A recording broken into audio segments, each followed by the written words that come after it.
How did I come up with the idea? I don't really know. One day I was here in my house, and the idea of writing the story of someone's life in variations, parallel lives, hit me. It came to me. I don't know why or how. I've never been able to trace the origin of an idea for a book. One minute there's nothing there, and the next minute something is there. And I've never been able to trace that moment where, nothing becomes something. There it was. But I'll tell you, I was very excited by this idea. It grabbed hold of me.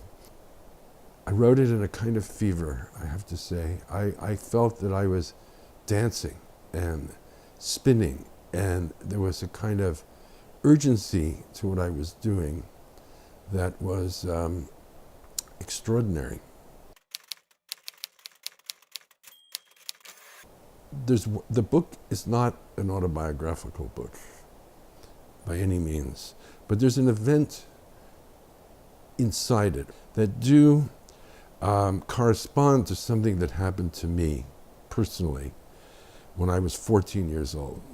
It was when I was at a summer camp, and a group of boys, about 20 of us, went into the woods for a hike, and we got caught in a terrible electric storm.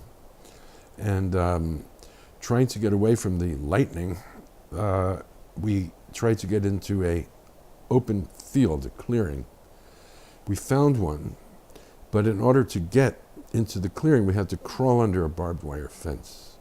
And so we went single file, one by one, under the fence. There was a boy directly in front of me.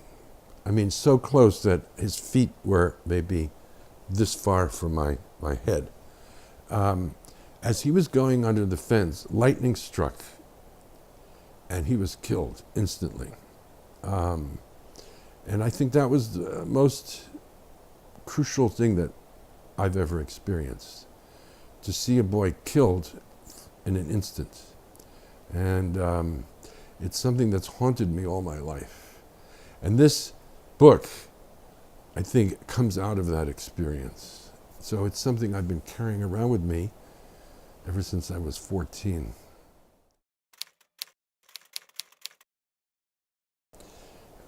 There have been other life-changing moments. I think the accident of meeting my wife, Siri Hustvedt, is probably the most important. And that was purely by accident. I often think, what would have happened to me if we hadn't met that way? How different my whole life would have been. This is not to say that chance rules everything. And we do have free will, we do have freedom to choose, make decisions, and we do have rigid obligations and necessities that we have to adhere to.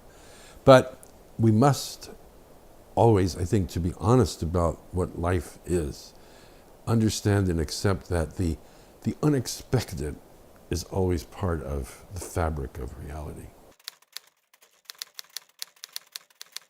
Then I start thinking, because I've been meditating on this question about what's autobiographical in a novel and what isn't. Well, clearly everything comes out of your imagination, which is inspired by your own experiences.